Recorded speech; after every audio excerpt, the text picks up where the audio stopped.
Hello, and welcome to Allegheny County Library's Let's Get Lit. This is where we talk about exciting titles so you, our patrons, can know what to read next. We will be talking about hot new titles to the library and also still burning titles, which may be older but are ones we have loved. Let's Get Lit is available in video format on the ACLS YouTube as well as in podcast format on Apple, Google, and Spotify, so you can subscribe for updates when we release new episodes. Let's Get Lit will be bi-monthly, and we would love your feedback as we do this. Contact information will be in the description as well as at the end of the episode. Any titles mentioned will have links to our catalog in the description as well. Now, let's get lit. I'm Allie. I'm Laura. I'm Shane. And today's Let's Get Lit is going to be a year in review. And we're all in a fabulous mood, let me tell you are. that. Because 2022 is the same as 2020. Nothing's changed. Well, just how many books did you read in 2021? People ask me that. I average, this year was not great. I probably averaged 3 a week. That's like more than most people. But not for me though. And, but I'm talking about your own since standards. since I was like a kid. For me, no. But I did do a lot of podcast listening and things like that. Going off of what I logged in Goodreads, so that's plus or minus. I got 123 total for the year. That's a lot. That's a lot of single issue comics, so that's probably. It does not matter. You Mine still was read it. 123. That's weird. That is very weird. Oh my It's God. also a really satisfying number. I have the shortest book and the longest book in your statistics? The shortest book I probably read was We Arrived at the Castle that you recommended. Yeah, I don't even remember that right. In all. The longest book was A Court of Silver Flames by Sarah J. Maas, which is The Gentleman from Moscow was long. It was like 600 or 700 pages, and CROSSROADS by Franzen was 600 or 700 pages. That would probably be the longest, and then the shortest was probably a novella, Carroll, the one with the pig, with the pig. which is just it was like it's only a couple hundred pages, I think. My shortest was Venerate Bill at number 4 at 21 pages, and the longest was The Big Goodbye by Samuel Son at 416. What were your best reads of last year, or best media? I think that it's hard for me to choose because I read a lot of stuff I liked this year. I concur. I did. But I had to focus on stuff that's actually available for patrons to seek out on their own within the library channels. But I think I talked about the previous volume in the series, Reckless by Ed Brubaker and Sean Phillips, and the one that came out this year, Destroy All Monsters, was my favorite book of the year. It's available on Hoopla, so it's the latest of the Reckless series, which is a comic series that is released as volumes, not in single issues, so they're all come out in hardcover collected volumes. This is a hard-boiled noir story that centers around corruption in Los Angeles politics and real estate, and it also involves a shared experience of maintaining an old movie theater where the owners only show movies they want to see, which is like Your dream. yeah. They don't have to listen to anybody else's input about that. I mean, that's my dream with every single thing in life. So I understand. Do what I want to Just do. want to do what I want to do, what I want to do. Exploration of friendship and what we owe each other in this life, and it's got a lot of stuff about like Los Angeles politics and real estate, sort of like the Chinatown vibe, which I really enjoy. I would say check it out if you like throwback crime stories with excellent writing. The Brubaker and Phillips are my favorite pair in comics, and this, I think, one of the best. Oh, my bad. That was hard because but I do have honorable mentions too. But I did a lot of like historical fiction this year, which I had gotten away from. So, but I would have to say probably my favorite. What I normally read was The Last House on Needless Street. It was, it's dark. And so if it does describe abuse, but not gratuitously for no reason, like when you get to the end of the book, like you understand the point, but it's just like a dark fairy tale, but it makes you think. It explains trauma and resilience, and actually how resilient the human spirit is, and how the things that the mind does to protect itself. Better than anything I've probably read fiction-wise, and it has this great character who is a house cat, who has the best observations about human character of probably anybody I've read for quite some time.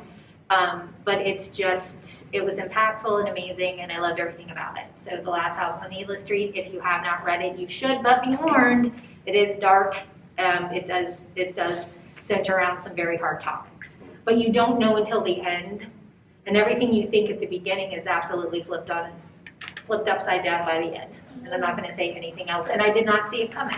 I did not, which is another reason I like it, is I normally figure something out about the book. I was going to say, that's normally my hardest thing, is finding something that shocks me. Yeah, it did. But it really makes you think. I've thought about it often since, and I read it quite a while ago when it first came out, and I've thought about it often, so.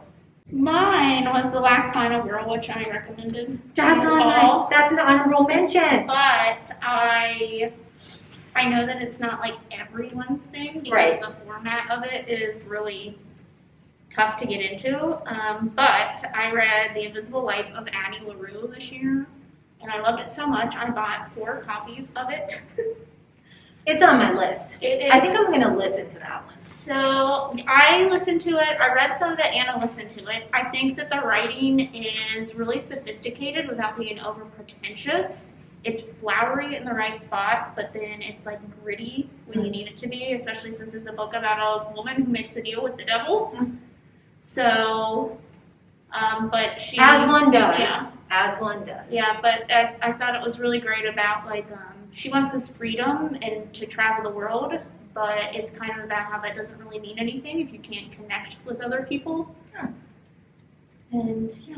Be careful what you wish for, Sean. Yeah, kind of, yeah. But it's got a little bit of romance, but I think it's much more. Oh, no. Well, that's the whole thing. Is it too much romance? No, it's not like a romance. Okay, No, I'm already... it's about, like, so no one can remember her. That's her whole Oh, curse. okay. Oh, okay. But there's one guy who ends up remembering her, and they're, like, running with it, basically. I already got duped into reading a book that was supposed to be a thriller that was a romance disguised as a thriller. It was a waste of my time. Now I'm going to say which one it is. I'm not doing that again. Anyway, it was really lovely, but also I cried. I've heard really, really good things about it from, like, a whole bunch of different, It's one of people. those ones that it starts off like you kind of, it takes a little bit to get into. Okay. But then you just, like, can't stop. Should I move on to best movie that I saw this year? Yeah. Yes, let's do that. Okay, well, this is a little bit different because I saw a lot of movies this year that came out this year that I respected more than I really enjoyed. There's a lot of heavy topic movies this year, but the one I had the most fun with, I just want to mention in passing, is Bad Trip, starring Eric Andre. If you, like me, were so disappointed that the newest Jackass movie was pushed back to 2022, I was not. and that you were heartbroken when that news came out. Nobody scratches that itch, is what I'm trying to say, but the movie that I would say I really respected and got a lot out of this year would be David Lowery's The Green Knight. It's mystifying, interesting, and it departs from the source material. I think we discussed in the previous episode where it takes Is this like Gawain? Yeah. Gawain or whatever. Okay. This is an expansion on the ideas about nobility, knighthood, and personal responsibility, with a lot of just incredible visuals that I think are mostly pure inventions of the filmmaker, as the writer-director. Dev Patel gives an all-time great performance as a sort of unlikable protagonist at first. I can get on board with that. And, I've often been an unlikable protagonist. Protagonist, sure, yeah. I've had it with you already for the year. But anyone who likes Game of Thrones and the Witcher series should check out The Green Knight. I love Game of Thrones. I've never watched Witcher, but it keeps popping up as something I should watch. Okay. All right, what are the things that we pushed people to pick up the most? Which, for me, are not necessarily my favorites. I push people to pick up Once Upon a Time in Hollywood because it's amazing. I push people to watch a movie. Shocking. Full hold your gasps. A movie called Breakdown. This is a 1997 movie starring Kurt Russell. I love Kurt Russell. And it's kind of like a underseen gem, I think. But the library just got it as a DVD. He is I wonder who made that suggestion. Some guardian angel. Kurt Russell is a guy who's driving across country from Boston to San Diego and with his wife in their new Jeep Cherokee, but along the way the car breaks down. The wife accepts a ride from the tractor-trailer driver. Never do that! They're in the middle of the desert. To the next gas station to call for help. But after several hours, the wife has not returned. Gee, I wonder why. This is a very Hitchcockian movie that has a lot of really great Kurt Russell action moments, but it's also like, you have that helplessness of no one believing him. He has to convince a lot of people that the people who are responsible for his wife's abduction actually. Do they think he killed her and is trying to tell something? I won't say anything else. Okay. But there's a lot of frustration and catharsis, and it has one of the greatest villain performances by the late J.T. Walsh. Mostly, I think A Dowry of Blood. And Oh yeah, that was a good one. especially that one because it was indie published. I was really into more indie published stuff this past year and supporting smaller authors. So I was really pushing that one. I also just thought that it was really beautifully done. It's such a unique story. It's a retelling of Dracula's brides, but it's from the perspective of one of the brides, and it's about an abusive relationship and coming to terms with that and how it affects you not just physically and mentally, but it affects pretty much every aspect of your life and how there are the highs and lows and getting out of that. And it's so well done. It's beautifully written. It does take the Dracula tale in a new direction, which is not tired at all. I listened to that, and it was really, really good. I really enjoyed it. It was a whole different perspective, and it did illustrate the cycle of abuse and then the honeymoon phase, and how it did illustrate that really well, and you didn't even really know you were learning something. Does Dracula take more than one bride with him on the honeymoon? Yes. Okay. Yeah. Mm-hmm.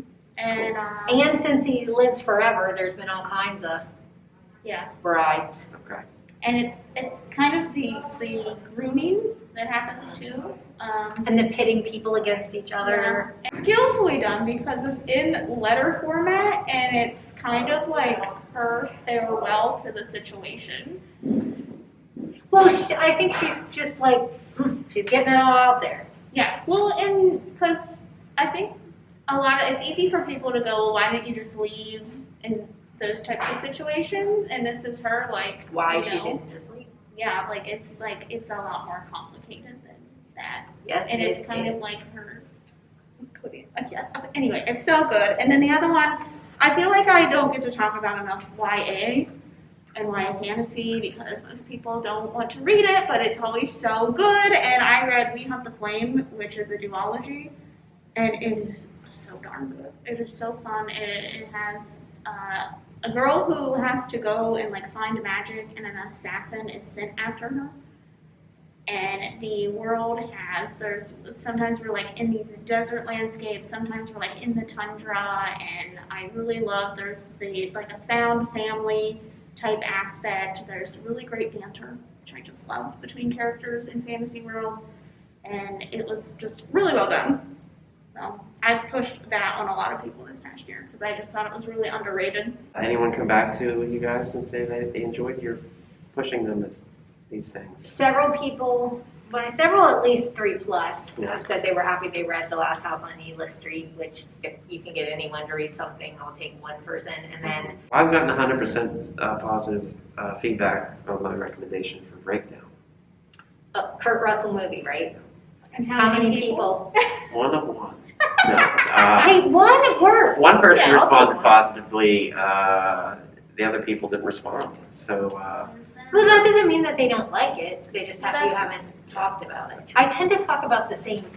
I mean, and who knows how many things we've recommended that people have read that we don't know. Yeah. About. Well, that's most of the time I don't know until someone says I picked this up because of you. Yeah. And except for I forced The Last Final Girl on a bunch of people, and pretty much everyone hated it. just like, oh. I mean, that happened too. That's pretty much happens with every time I recommend Stephen. Somebody hates it. Okay, well, we've gotten onto the saucy bit here. What was the most disappointing? I would say, like, with the books this year that were disappointing, it wasn't even that they were, like, horrible. They just, all the elements were there for a good read, and it just did not deliver. It just never, all the elements were there. I was super excited about them. But I would say the one, and I have to apologize to anybody who actually does watch this, the Chris Bajalian, Hour of the Witch. I recommended it before I had finished reading it, and I hopefully will not do that again because I didn't end up loving it. But again, he's one of my favorite authors. Skeletons at the Feast is one of my favorite books. It's like in my top 10.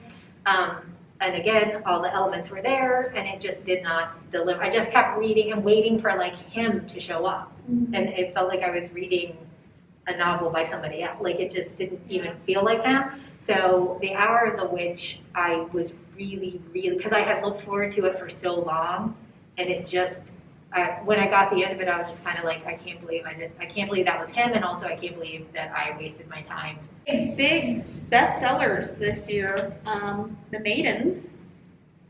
I can't even remember who did that. I don't know. I read it. It was eh. It was just so disappointing. It was like a mashup of every weird thriller you've ever read, and just putting everything together. Dark Academia.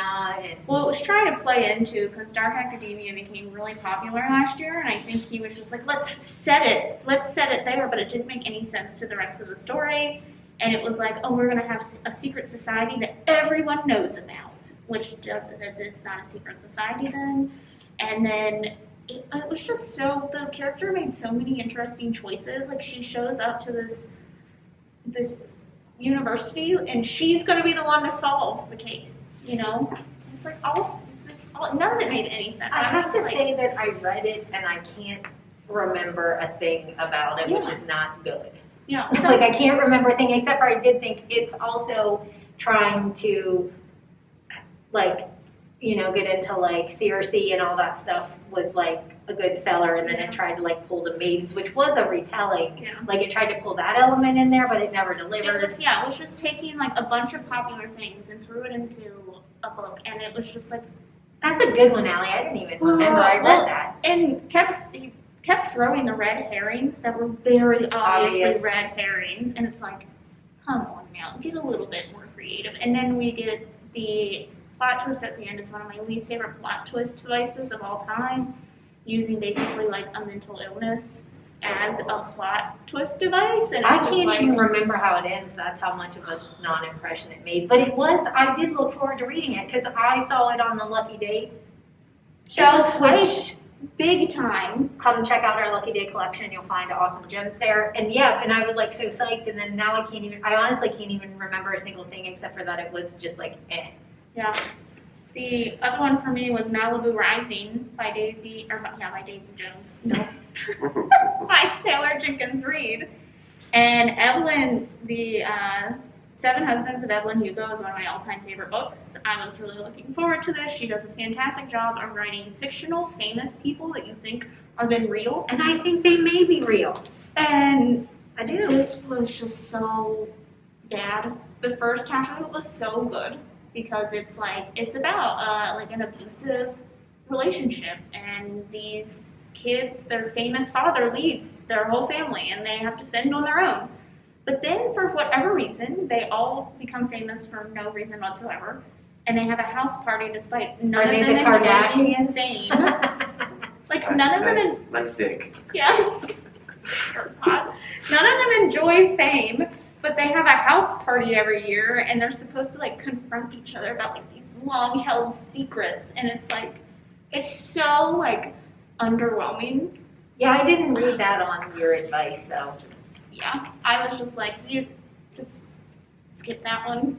Yeah, that's disappointing because I love her too. I mean, or you could read the first half and just leave it at that. Do you think that sometimes your disappointment is because you do love an author so much and like you expect so much from them, and then sometimes it can let you down? Because I think with Bajalian, I never hesitated recommending it even though I hadn't finished it because I've loved every single thing he's ever written. I normally wait a year after a book comes out that's getting a lot of hype at publication, because I find within a year there's been enough people that have been like, this is what to expect. It's gone through the cycle. Yeah, like, yeah. Pretty big bummer because I enjoyed the first part of it. I would say 3/4 of it so much. Riley Sager survived the night, which, did either of you read that? I did. I hated the ending. I'll just be honest. I thought that it started out with like a really good premise of a single location, a girl who her best friend dies and she's going home and she gets a ride from a mysterious close student, and then things are escalating and escalating, and there's a lot of really well done tension builders, twists, and a lot of clever ways to keep the plot moving forward while maintaining tension. And to debunk some of the plot twists enough that you're like still in it. Yeah, but then there's a part that just jumps the shark. Did you jump the shark? It did. And I was like, I literally just put the book aside and I was like, It can't was do this. Fonzie on skis. It was Yeah. like, let's add some action Yeah. in here that makes no sense. Yeah, it was so well done until that point, and I was really disappointed because I thought maybe It would was continue. strange. It kind of almost was like, well, what do I do? Yeah. Like you've run out of like Yeah. the good things, so now it's just like. And then I figured it out, like, as soon as they make the turn, Yeah. I figured out what exactly was going on, and I was just like, this isn't fun anymore. Right, because yeah. all the air has been sucked out of the room. Well, So, yeah. I That would was a say big one, Shane. I agree. I read that, and I guessed who it was within the first 5 minutes of reading, and I was like, certainly not. Certainly we're not going to go this way. Yeah. And then I just kept going, and I'm like, I did enjoy the parts in the car. right. Like, Yeah, because you're second guessing yourself the whole time, too, Mhm. because you're like, It really does Is this explain like, things yeah. organically where you're like, oh, okay. yeah. Like, oh, that makes sense. Yeah. I will say that is probably Riley Sager's weakest. Yes, novel agreed. to date. Which is another author you wait for. Right. Yeah, And then and I you're think like, he was trying something new as Mhm. well. yeah. So, And also, you talk about like hinging on a mental health issue as part of the plot. That also gets into that a little bit, which bothered me a little, but I thought it was interesting enough because it played with time, yeah. and it makes you doubt your own sense of time and your own perception of events. And then again, it just Well, completely see, goes I out thought the that window. one was better done because it isn't like the whole reasoning Yeah. behind things Right. kind of deal. Like, it's not a flaw. Right. Do you in think it. that we sometimes are harder on things we watch and read because we do read and And- watch things? Oh, yeah, because these are books that I feel like have been loved by Yeah. by casual readers is Yeah. how I guess would be the best description there. People who don't read morning, noon, and night and think it's their livelihood. It is our livelihood. Yeah. So I think more casual readers and people who don't read a lot of that type of stuff and read other stuff Yeah. would probably enjoy it a lot more. Yeah, if you have a different perspective on these things we talked about disappointing us, let us know. Thanks for watching. Bye. Bye. Thank you for joining us for Let's Get Lit. Don't forget to subscribe so you don't miss out on future episodes. If you have any questions, suggestions, or want recommendations, please contact us either in the comments section, by giving us a call, or by emailing us at letsgetlit@AlleghenyCountyLibrary.info.